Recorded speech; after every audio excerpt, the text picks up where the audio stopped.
was built on a sandbar called 3 Mile Island in the middle of Pennsylvania's Susquehanna River, just 10 miles downstream from the state capital of Harrisburg. The plant's state-of-the-art Unit 2 reactor had been generating electricity for nearly a year. 3 Mile Island was something, you know, you'd go to the river and you'd say, wow, look at that power plant, look at those big steam towers.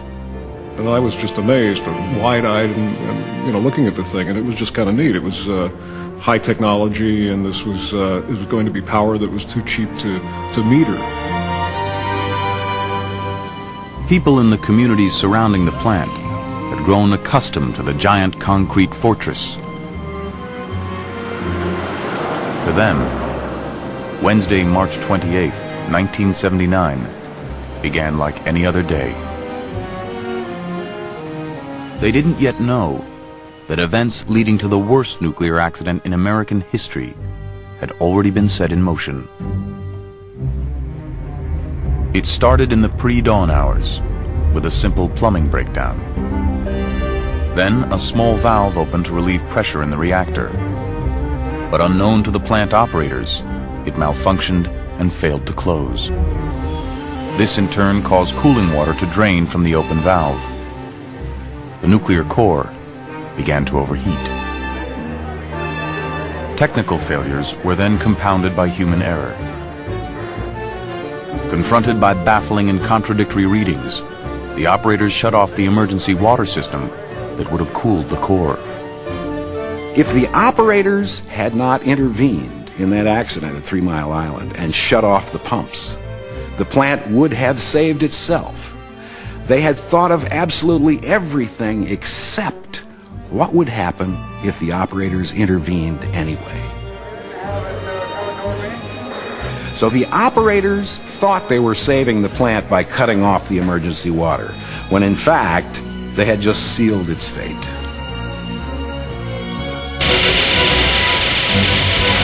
Within minutes, the control room console went wild. Hundreds of lights started flashing, accompanied by piercing horns and sirens. One operator recalled that the console was lit up like a Christmas tree. There was such an avalanche of alarms that the operators couldn't really address any of those on a real-time basis. They were just catching up and trying to prioritize and handle the most important ones and do what they could. There was so much data being dumped to the computer, and the process was so slow in getting it analyzed and printed out, that when they'd go to look for data from their computer printout, it wasn't there until an hour and a half later.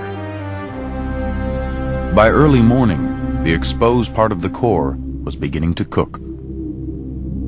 Temperatures in the reactor were already reaching 4,300 degrees. At 5,200 degrees, meltdown. A scenario called the China Syndrome.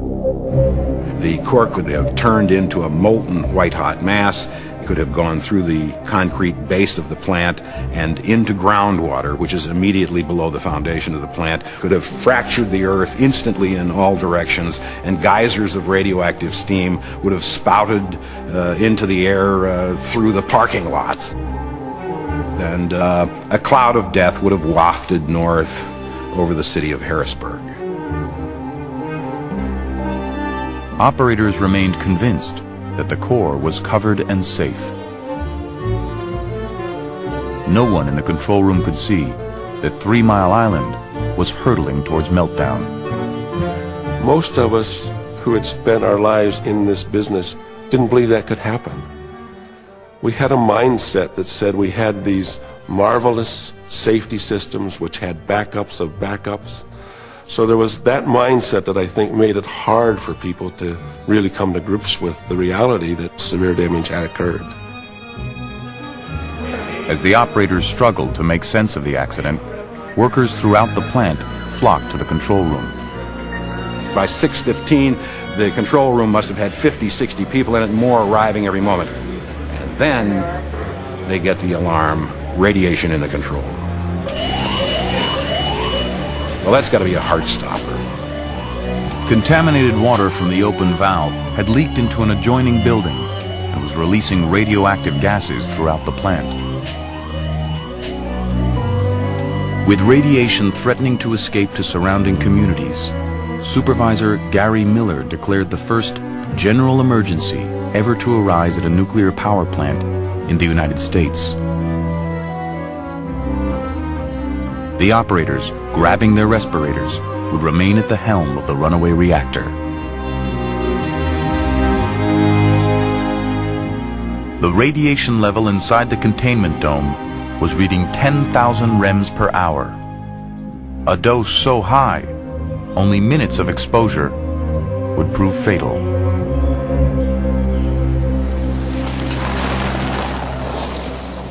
For 4 hours, 3 Mile Island had smoldered in silence. Shortly after 8 a.m., a local radio station began picking up the first hints of trouble. We first learned that something was wrong at 3 Mile Island because a traffic reporter, he's out driving around, and he says, I'm getting things on the scanners here. He says, are you picking this up? And I said, I don't know what you're talking about. And he said, well, apparently they're mobilizing some fire equipment and emergency people at 3 Mile Island. And he said, oh, by the way, there's no steam coming out of the cooling towers. So now I'm thinking, something's really weird going on there. I called 3 Mile Island, and the receptionist had been so harried that morning that she didn't listen to me. She just put me through to the control room. Now I hear all this commotion behind me, in the background. There's a guy on the line. I tell him who I am, and I ask him, is there fire equipment there? And he says, I can't talk now. We've got a problem. And boy, did they ever have a problem. Okay, we have this news bulletin that we're going to get on right now. Here's Mike Pintak. Okay, thank you, Jim. There is a general emergency at Metropolitan Edison Company's 3 Mile Island nuclear power plant. A utility spokesman says there was a problem with a feed water pump this morning. As word of the accident slowly leaked to the outside world, the governor of Pennsylvania, Dick Thornburgh, learned the news from his aides. The minute I heard that there had been an accident at a nuclear facility, I knew we were in another dimension. Thornburgh immediately turned to Lieutenant Governor William Scranton III, chair of the state's emergency council. There had never been anything like this. It wasn't something you could see or feel or taste or touch. We were talking about radiation, but which generated an enormous amount of fear. 3 Mile Island's parent company, Metropolitan Edison, or Met-Ed, told Scranton that no radiation had been detected off plant grounds. The Metropolitan Edison Company has informed us that there has been an incident at 3 Mile Island, Unit Number 2. Everything is under control. There is and was no danger to public health and safety. In his first statement to the press, the Lieutenant Governor confidently reiterated Met-Ed's assurances. He would soon learn that his confidence had been misplaced. What I had said in the morning was there has been no significant off-site release, only to find out moments later that, in fact, there had been an off-site release. And the indignation that welled up within me was memorable. I still haven't gotten over that. It was at that point that I realized that we could not rely on Metropolitan Edison for the kind of information we needed to make decisions. Early that afternoon, the national press began converging at 3 Mile Island's observation center. Satisfied that all my employees acted properly. Would you characterize this accident as a close... Met-Ed had never faced a public relations crisis like this. Unprepared for the media onslaught, they chose Jack Herbine, an engineer with no prior press experience, as their spokesman. The question was, why didn't we notify the people? The incident occurred this morning around 4 o'clock. The safety systems functioned as they should have. In the first press conference, they were playing down the importance of what had happened in the plant. It was an incident. There was a problem. A valve leaked. The plant overheated. They had to shut the plant down, and they were going to clean it up. Things are falling off right now. As I've indicated, the coolant injection systems are functioning properly, and we expect soon to be in the cold shutdown condition. If you had gone home from that first press conference, you would have presumed that the problem would have been cleaned up overnight. I mean, that's the impression they gave us. I didn't buy it, and there were quite a few other people that didn't buy it. Radiation releases were of grave concern for Mayor Robert Reed. His community of Middletown lay just upriver from 3 Mile Island. I remember a man by the name of Herbine, and when I asked him about the release and the time of the accident, he more or less looked at it from the standpoint that, Mayor, you don't know anything about nuclear energy. I'm the expert. How dangerous did the power company tell you the situation was? Well, I talked to a representative from the company, and he assured me that there was really nothing that you could be concerned about. Are you satisfied with that answer? Or do you want some answers? I think we will get better answers. I was angry from that Wednesday. In fact, I'm still angry. I was just upset with the way things were being handled and the way we were lied to. That same day, the Federal Nuclear Regulatory Commission set up an emergency center in Bethesda, Maryland, to monitor the accident. Yeah, no, I'm talking about the other one that they didn't put into operation yet. You need air and you need power, I guess, to keep that thing open. The NRC also dispatched several inspectors to 3 Mile Island. As we were walking through the turbine building, which was basically like a ghost town, there was nobody around, we saw these 2 other people from the plant wearing their anti-contamination radiation suits, and they also had their respirator masks on also. This is very abnormal because this is an area of the plant that normally is not contaminated and that you wouldn't need these. And it gave you the impression like there's something very wrong here. As the NRC inspectors entered the control room, they were shocked by what they saw. Everybody in the control room was in respirators, and so the communications between the operators and their supervisors and them and us and anybody that you had to talk to on the phone was all pretty difficult because of wearing the respirators. Everybody was talking through air hoses because they all had air-breathing masks on, and so when they would go to the telephones, they were talking to Washington and trying to tell them what's going on. And I know there were a couple of times when I just took my respirator off and talked real quickly in the phone and put it back on and said, okay, well, let's do it as quickly as I can, but we just had to try to get the information through. There was no direct line between the control room and the emergency center in Bethesda. Only 2 regular telephone lines that were continually tied up. This is an emergency operator, national emergency. Oh, sir, I have no circuits, I can't dial the number. Can you preempt somebody? Just a minute. Anyone calling into the control room heard only busy signals. You really need, there's no way to get through? For 5 hours, Babcock and Wilcox, the designers of the reactor, tried to reach the operators from their headquarters in Virginia.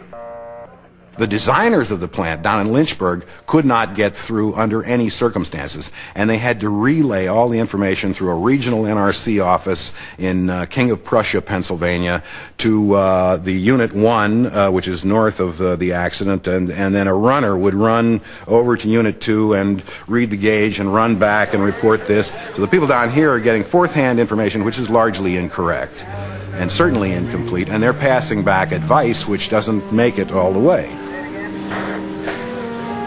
Finally, Wednesday evening, an urgent message from Babcock and Wilcox got through to the control room. Get water moving through the core. As soon as the operators restarted the pumps, temperature and pressure in the reactor dropped and stabilized. 16 hours after it had begun, it appeared the accident was over. It was the first step in a nuclear nightmare. As far as we know at this hour, no worse than that. On national television, viewers were assured the situation was under control. Is probably the worst nuclear reactor accident to date. There was no apparent serious contamination of workers. But a nuclear In Washington, President Jimmy Carter was watching events closely. A trained nuclear engineer, he knew what could happen if there was damage to the core.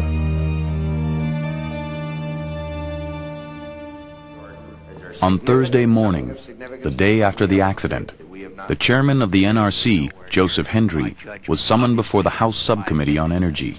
You responded to a question asking how close the water came to the top of the rods with this statement: I don't know how close the water was to the top of the rods. If you don't know, then how can you say whether or not we were close to a core meltdown? I guess based on just an assortment of aspects of this incident that say we were nowhere near it, in my judgment. Obviously. Within the NRC, no one really thought that you could have a core meltdown. I mean, it was more maybe the Titanic sort of mentality that this plant was so well designed that you couldn't possibly have a serious core damage. The accident occurred at a time when a growing number of Americans questioned the safety of nuclear power. There was a perception that the Nuclear Regulatory Commission was in bed with plant operators, not just this plant, but all plant operators. The Nuclear Regulatory Commission wasn't a regulatory commission, it was a promotional. It should have been called the Nuclear Promotional Agency. The economic turmoil of the 1970s had transformed the nuclear industry. Oil shortages had raised prices from $3 a barrel in 1972 to $30 a barrel by 1979. Enticed by the prospect of cheap energy, utility companies ordered scores of nuclear power plants.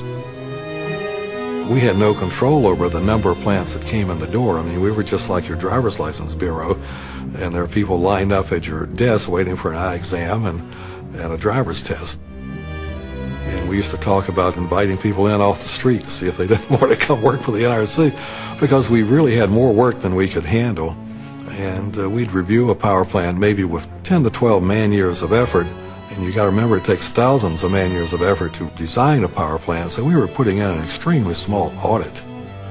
They scaled this thing up from the 100-megawatt demonstration plants, the sort of laboratory proof of concept nuclear power plants, to these 1,000-megawatt super plants like Zion and Dresden and 3 Mile Island, without anything in between. These monster plants were something that they did not understand clearly.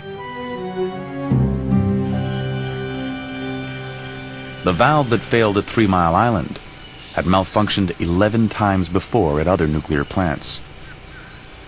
But neither the designer of the reactor nor the NRC had taken corrective measures or issued a warning. Now, that warning, if it had gone out to all the rest of the similar nuclear power plants, the accident at 3 Mile Island would never have happened, and that plant would have remained an anonymous sandbar in the middle of the Susquehanna. A number of people in the mid-70s left the NRC because they felt that safety concerns just weren't being taken seriously.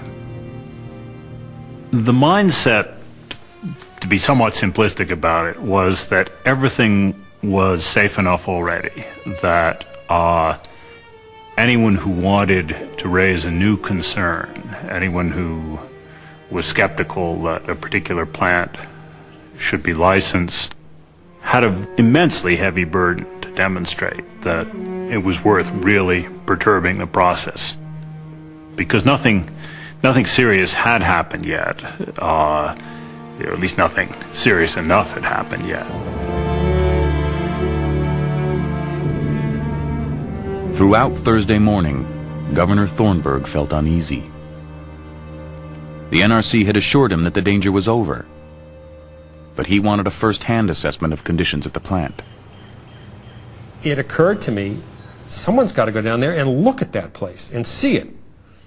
And I being, 30 years old and maybe thinking I was more immortal than I really was, said, I'm going to go down there.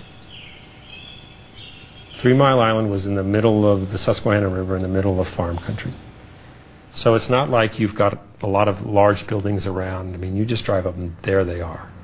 They're magnificently huge, beautifully engineered symbols of the power of technological society to do good and the power of the technological society to do harm. And right now you know something's going on in there that you don't understand, and it can be very dangerous. When he arrived on the island, the lieutenant governor asked to see the source of the radiation releases. Before he entered the highly contaminated area, Scranton was fitted with a protective suit. It's like getting ready to get into a spacesuit to go on a spacewalk. There were boots that fit over pants, and I mean, there was layer upon layer upon layer. I mean, it took me 45 minutes to get in all of the suits and putting all the dosimeters on me so that they knew how much radiation I got, and the protective boots and everything. And I remember walking in there, and I must say I was quite unnerved the closer I got to it. When I started walking in, I looked down and I saw on the floor this water, which looked like, you know, water in your basement, except it happened to be in the auxiliary building of a nuclear power plant. I realized that what was around me was highly contaminated. But I came back with a much clearer understanding of what was going on that island. For on-site, we were there for about 2.5 hours. When I left the plant, I had been exposed to about 80 millirems. So I feel fine. The tour left Scranton encouraged. Though there was contaminated water, he told the governor the problem seemed fixable.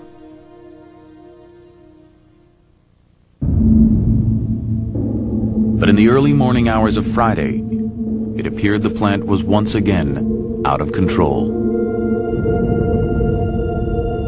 It was reported that a large burst of radioactive gas had escaped from 3 Mile Island.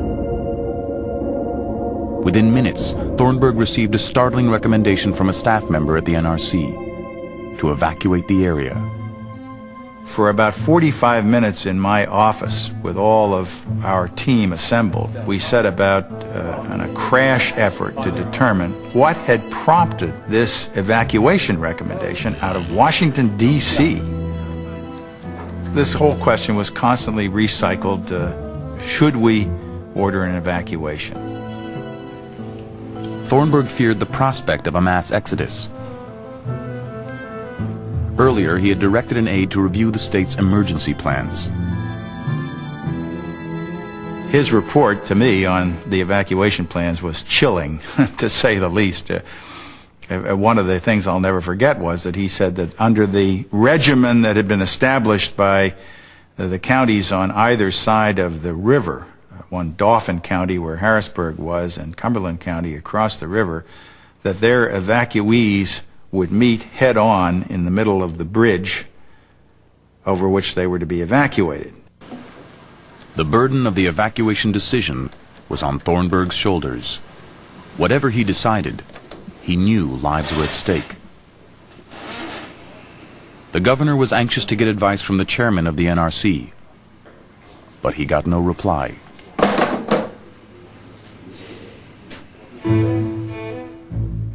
In Washington, Chairman Hendry was still trying to get a handle on the facts. Frustrated, Hendry told an aide, "Thornburg's information is ambiguous. Mine is non-existent. We're like a couple of blind men trying to make a decision." As the governor waited to hear from Hendry, a siren blared across downtown Harrisburg. That siren was like a knife in my chest. It was just, I thought, what on earth? Where did that come from? Someone had set off Harrisburg's civil defense alarm, sending rumors of evacuation racing through the surrounding communities. Could I get your attention, please?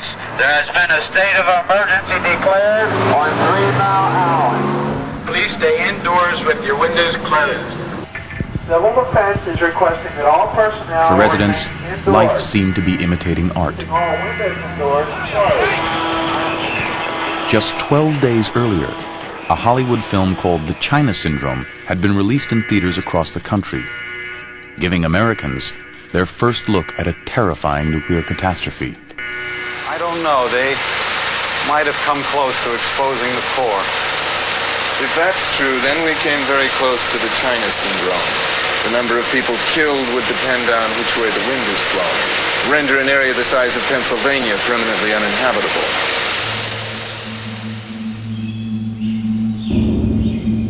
It was a beautiful day, a very sunny, bright morning. My windows were open, my phone rang, and my sister wanted to know where I was going. She was calling from LA saying, get out, hurry up and get out.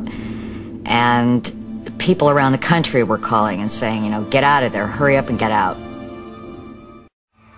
Our neighbors told me that I was to come down to their house. They had guns and they had a chainsaw and a big truck, and they would get up on the highway, cut down any barriers that were there and fight their way through, and we would leave any way they pleased. So the idea that there was going to be any kind of an orderly evacuation was pure fantasy. Thornburg knew he didn't have much time to stem the panic. Shortly after 10 a.m., he finally got some welcome news. The radiation release had been grossly overstated. One critical number had gotten distorted in layers of garbled communications. The explanation did little to calm frayed nerves. The crisis in Pennsylvania had made front-page news around the world.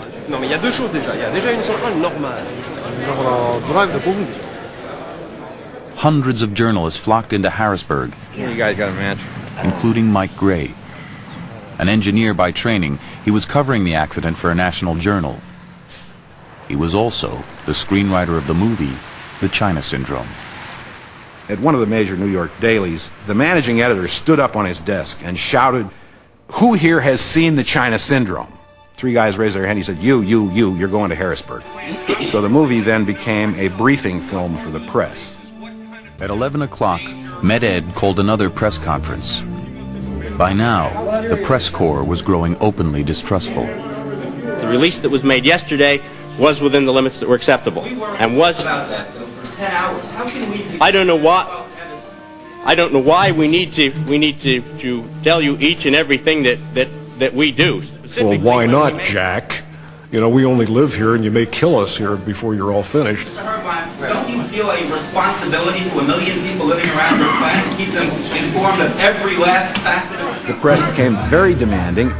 They were asking more and more intelligent questions, and more specific answers were demanded, and each time Herbine tried to back away from it, and finally the reporters got vicious. I'm here today to try and ease the level of panic and concern, and tell you. I remember feeling very angry, and I shouted a question to Jack Herbine, something along the lines of, "You started to melt that thing down, didn't you? Didn't you?" And I guess at that moment I was not a journalist anymore. I lived here, and I was mad. I was angry. Yeah. Back at the State House, Thornburg finally heard from Hendry. All right. Hello, this is Dick Thornburg. As a precaution, the chairman recommended a limited evacuation order. Based on advice of the chairman of the NRC, I am advising pregnant women and preschool-aged children to leave the area within a 5-mile radius of the 3 Mile Island facility until further notice. Thornburg's announcement unleashed the panic he had been trying to avoid. Within days, 140,000 people would flee the area. People left their jobs, came home, packed their cars and their children. And I remember standing on the corner and cars zipping past me and people hollering out the window, "Watch the town." And I said, well, here I am standing here. I'm in as much danger as they are, and they're leaving town and telling me to watch their homes. Mrs. Snyder, this is the bus we'll use for Hershey. Things were starting to get a little hectic. Yeah, we're going to go for a ride. We left so quickly on Friday that we basically took ourselves. The moment that's so crystal clear in my mind is driving on the highway, trying to imagine what would happen to this area. All of this beautiful countryside would be destroyed, would be so contaminated that nobody could be there for hundreds of years. I looked as hard as I could at everything. and tried to burn it into my mind what everything looked like because I wasn't going to see it again.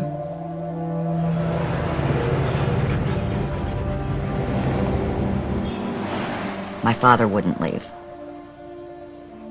Dad was thinking of his neighborhood, and he was going to stand guard. When I said goodbye to my father, we were both very careful not to say things more than we were to say things. I think we said goodbye, see you soon, to one another. Askamraden Snaden, which means stay in touch. I'll let you know. It was probably a few of the most horrible moments of my life. I had to drive away. It was horrible. At the White House, President Carter was becoming alarmed. For an hour he'd been trying to call Governor Thornburg, but the phone lines were clogged.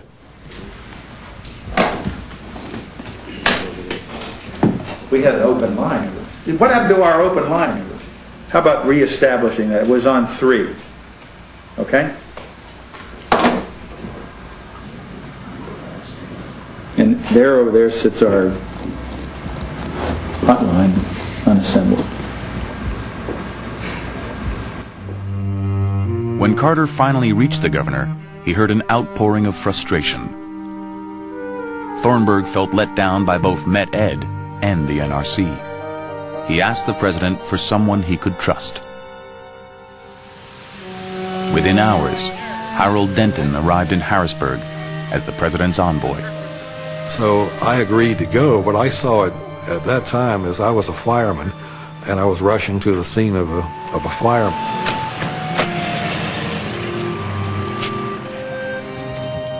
We were in the governor's darkly oak-paneled office, and we were all sitting there 3 days, and we'd been through everything, and we didn't know what to expect.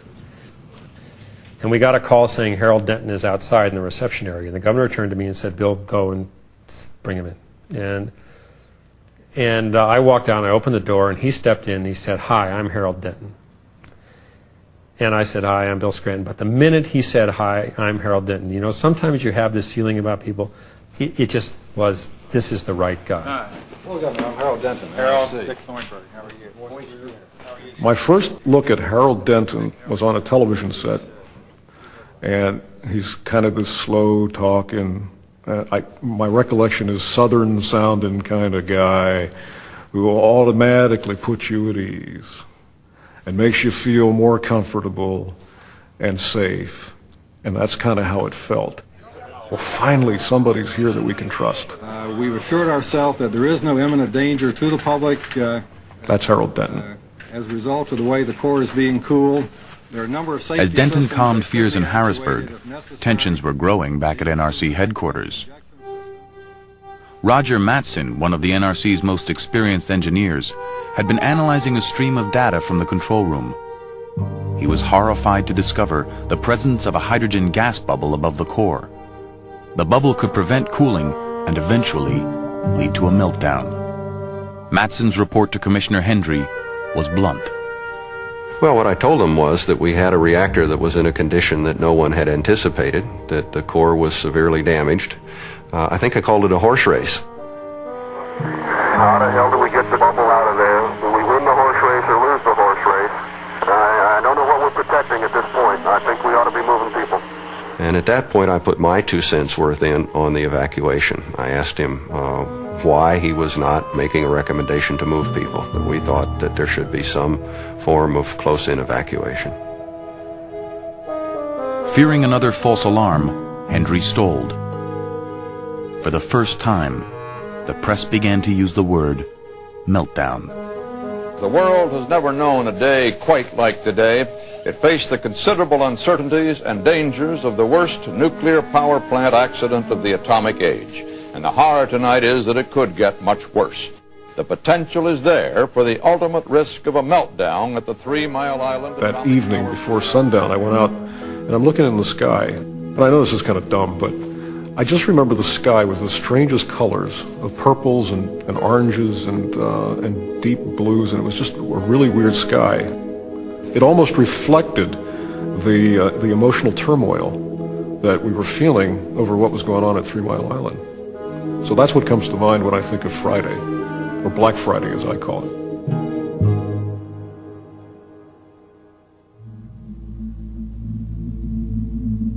Saturday morning, Chairman Hendry was at the point of exhaustion. The ominous prospect of a meltdown was frightening enough, but now he had a new worry, that the hydrogen bubble would mix with oxygen and create a devastating explosion. Hendry told Roger Matson to get the answers from the best nuclear physicists in the country. At the State House, the governor once again faced an agonizing decision. He could not bring himself to order an evacuation without more facts. Still, his team began preparing for the unthinkable. We were making plans for the evacuation of not only the people, but of government, of how we were going to govern in the case of a massive meltdown and an escape of radioactivity. I mean, we were going through some very tough scenarios. And not only were we going through tough scenarios, but these were tired, overworked, very stressed people. Back in Bethesda, reports from Matson's consultants began pouring in. The news was grim. There was a moment of truth for Roger Matson. In calculating, he realized that he had one variable wrong. That instead of talking about an explosion that could happen in a period of a day or two, that they were already at an explosive level. At any moment the plant might explode. They were sitting on a time bomb. But at his makeshift office near 3 Mile Island, Harold Denton was calm. He was getting a more optimistic assessment from his technical advisor, Victor Stello, a well-respected NRC engineer who was conferring with industry insiders. I think the Washington group was getting more concerned that it might already be an explosive mixture there, and Mr. Stello and his consultants were coming to the view that there wasn't any explosive potential at all. And we just couldn't seem to bridge that technical gap. The lives of tens of thousands of people now hinged on whose calculations proved right.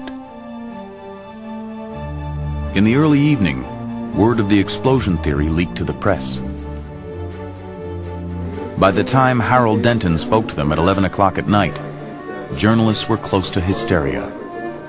In the state capitol were several hundred reporters who got the word that this thing may explode, and it's, you know, like a stone's throw down the river from where they're standing right at this moment. They went into the press room and they weren't after a story. What they wanted to know was, is it time to get out? On Saturday night, I'm saying to myself, my life at about 27 years old is going to be over, because these arrogant utility operators have allowed this thing to run out of control, and they're going to kill us. There were still 500,000 people in the Harrisburg area waiting for Thornburg's order to leave. The governor would base his decision on Harold Denton's word. We see no possibility of hydrogen explosions in either the containment or in the reactor vessel in the near term. With regard, you've got to understand that people in Bethesda were saying, "Hey, we're nervous." But we didn't listen to people in Bethesda. I don't mean that, you know, we were rude to them or cut them off, but frankly, we believed the people on site. And Harold Denton was the guy we trusted most by this time. But it's certainly days before flammability limits would be reached, and many more days after that before detonation limits would be reached, all of which assume that we did nothing but sit on our hands here instead of getting the hydrogen out of the vessel. Then Thornburg added some reassuring news. President Carter will be paying a visit to the area to make a personal on-site visit. And I think this is an important vote of confidence and a further refutation of the kind of alarmist reaction that is set in some quarters. I knew the president was arriving the next day, and there wasn't anyone on my staff at the site who thought that was anything dangerous or that we should object. And yet in Washington there was building sentiment that maybe it was an unwise thing for the president to do. It's a great public relations gimmick to calm people down, but only if the plant doesn't explode. And as far as Matson was concerned, the plant was already explosive. Any kind of a vibration might set it off.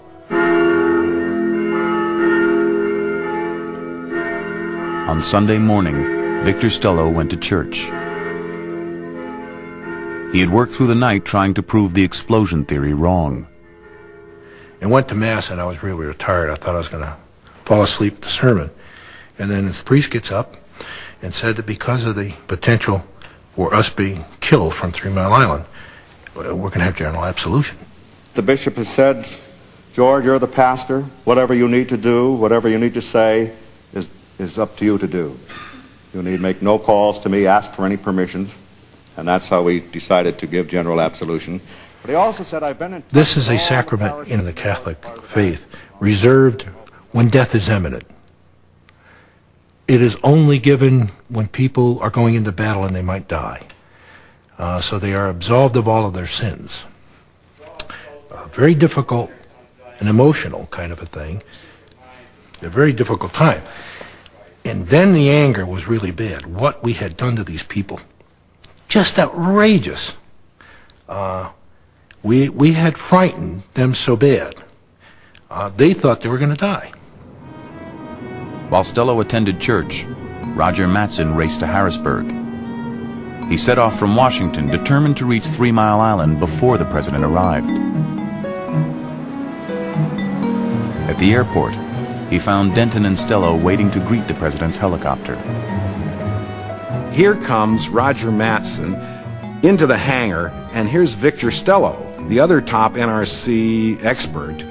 And Stello says, Matson, you son of a bitch! How could you be spreading these rumors around about this hydrogen bubble? And Matson is saying, you know, Victor, that bubble is ready to explode, and if you can't see that, you're crazy. And they're screaming back and forth at each other inside this hangar. This had to be a fairly thrilling moment for Harold Denton as the president's deputy, because here's the president, the chief executive, due to arrive at any moment with his wife. And here are his 2 top technical experts slugging it out there in the hangar over whether or not the place is about to blow up. Minutes later, Jimmy and Rosalind Carter landed at Harrisburg Airport. For Harold Denton, this was the moment of decision. So I briefed the president on this bubble and the possibility of an explosive mixture and tried to give him the 2 sides that were out there. But we still didn't have a single view on that. Now this has to put Carter on a spot. What is he to do? If he turns around and walks away after he's come up here in order to calm the public down, that message is unmistakable. And so he did the only thing he felt he could. He went into the plant anyway. They left the hangar at Harrisburg Airport and went down the river road to 3 Mile Island. And watching that motorcade that day was a remarkable experience, because there were people who had tried to stick it out through thick and thin, been advised, get out of town, no, it's safe, pregnant women should leave, but everybody else is okay, and they've been whipsawed back and forth with leave, don't leave, it's about to explode, no it isn't. And all of a sudden, here is the President of the United States coming down the highway, leading this entourage to take a personal tour of the plant itself. And they stood there and they cheered as he went by, because he was with them.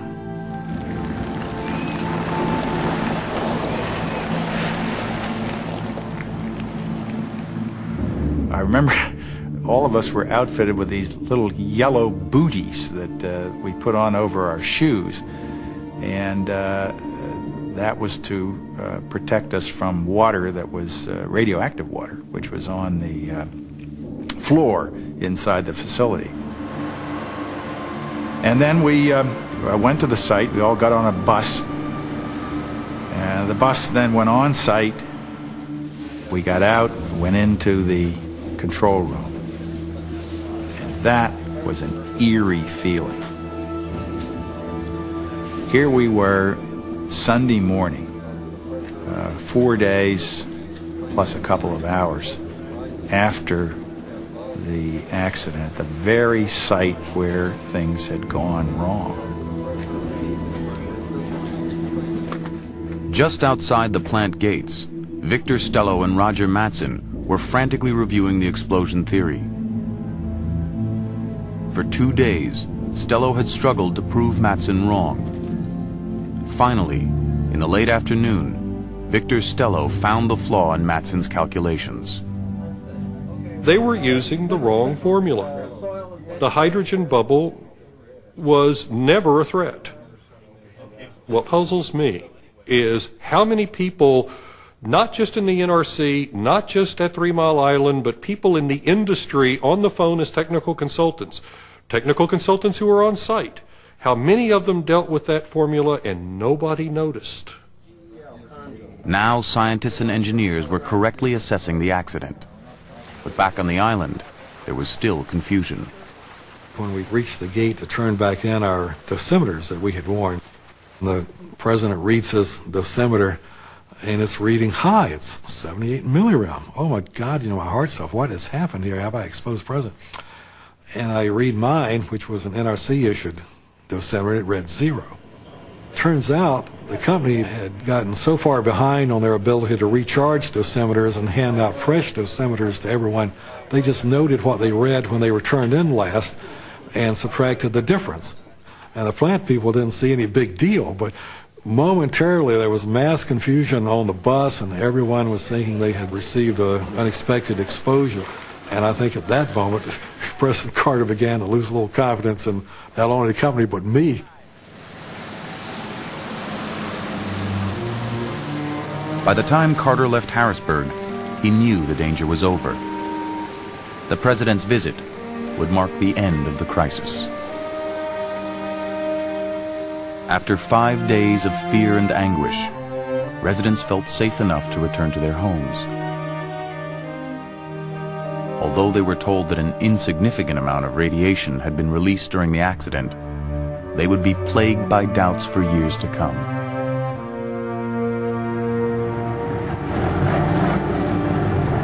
On the island, lead bricks were brought in to build a wall around the reactor.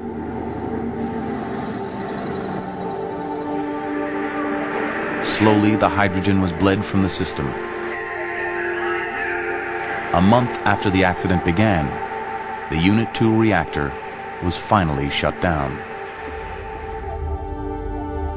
I don't see how you could ever erase the memories of frustration, of uncertainty, punctuated by moments of stark terror that attach to an incident like 3 Mile Island, and the eternal sense of relief and deliverance when that was finally over.